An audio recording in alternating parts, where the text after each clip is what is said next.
Okay. Austin and Cecilia. Austin keeps getting his name wrong. Actually, the name is Akimba. What is No, I'm not going there. I'm Nigerian. I don't know it's Akimba. And I told him that. No, if he said Austin, Ade. No, Ade. Your name is Ade. Adeola, actually, that's his name. Adeola Akimbi. He's been almost everywhere you can think of. Well traveled.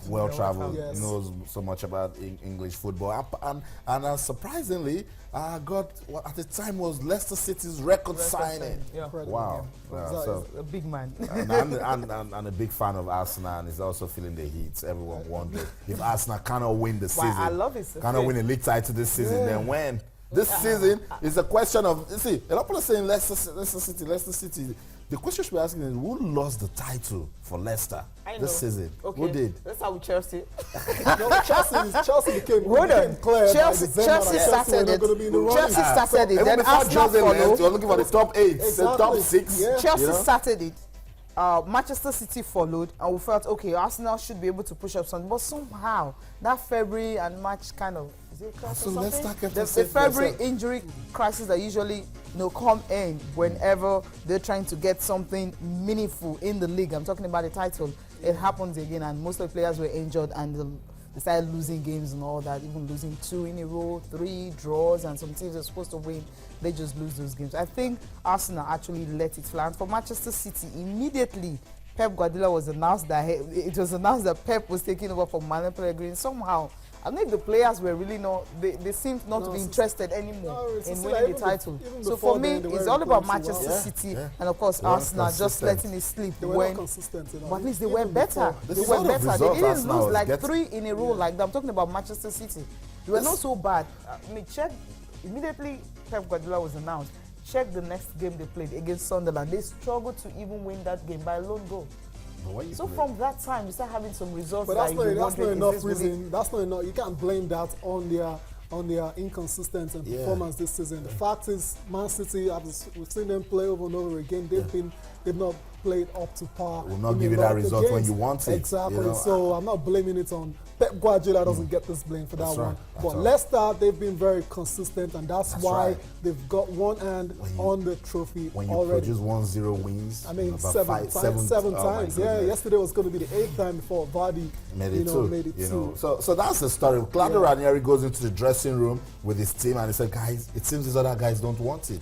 I think we can take it." And they're believing. Yes. And that's what they're doing. I mean, very emotional scenes yesterday after the final whistle. Like, you see tears in his eyes there, because he believes now that they're really close to winning the first ever league title. That's how close it can be. I mean, the game's left for them to play at home against West Ham. West Ham are going great guns as well, and they've got some really decent players that can hurt and Leicester. But and they have Europe in mind. Yeah, they've got Europe in mind. They still can make that top 4. So it's going to be a very tight one against Leicester. They play Swansea at home as well too. Swansea now safe. Okay. So some complacency might come in, and Leicester might just take that one. I think they'll take that one, but against West Ham, I really can't stick out my neck. You can't stick out your neck. What about Man United? Manchester United, That's come on now. Manchester United, I mean, away from home. I think Leicester will beat Manchester United, except something.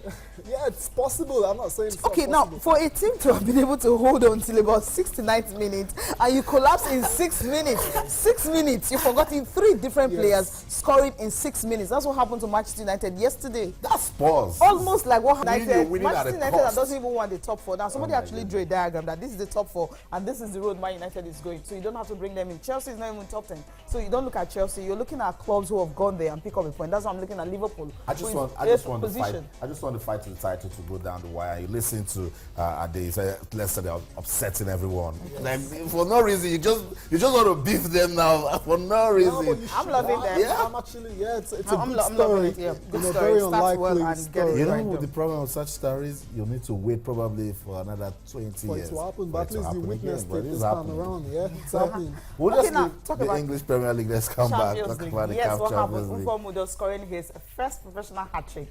Well, against which other club? Etoile du Sahel. What a way to do that.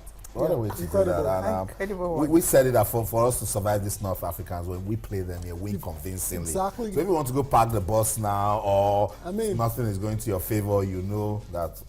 They have 3 goals. Incredible stuff. I mean, that's like a perfect scoreline in a 2-legged affair, and a 3-0, no goals conceded.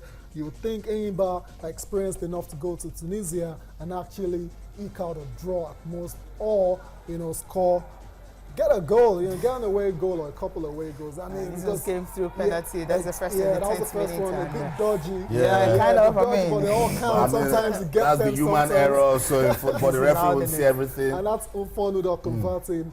Okay, it was very close. Goalkeeper almost got to it, but still found the bottom corner there, and he goes on to score another 2 goals, and it's good to see him back scoring. Minutes, because he's had a lot of injuries in the recent past, and a lot of people were afraid that his career might actually be on the line. That's look it. at that. Coach has finished. That's right. He just stuck out a leg, and goalkeeper had no chance of stopping that one. Yeah. And of course, the third one came in the 80th minute, and he just buried that one without even looking at anyone. But I think, Unfomudo, when the season started, we were like, is he going to replicate what he did 2 seasons ago? Because last season, injury just didn't allow him to do anything at all. Wow, but the way he actually went through there, and it shows that, okay, fine, the first 2 goals might be a fluke, but the last one was actually the hallmark of a good striker. He's back. He's back, and he's ready. I said it. I told you guys that when Paul Igbogu is settled with a team, and they're willing, the players are willing to work with it. There's just something about the guy and his tactics, his strategies,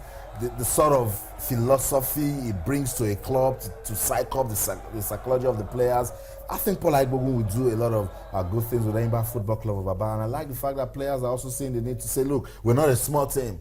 I mean, we call you guys people's elephants. When elephants are on rampage, what happened? You step aside. Yeah, but the Tunisians didn't step aside, so they got trampled upon. So these things happen. There you go. These things happen.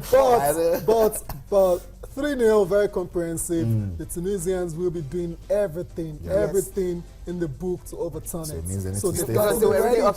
They've got to be ready. They will be playing all the mind games necessary on the pitch, off the pitch, to get, the result they need to get into the group stage. And for Enyimba to have done this win over Etoile du Sahel, it's a very good one. A lot of pressure on them. They're the only ones left on the continent for Nigeria. There's a pressure on them to actually ensure they get to the group stage.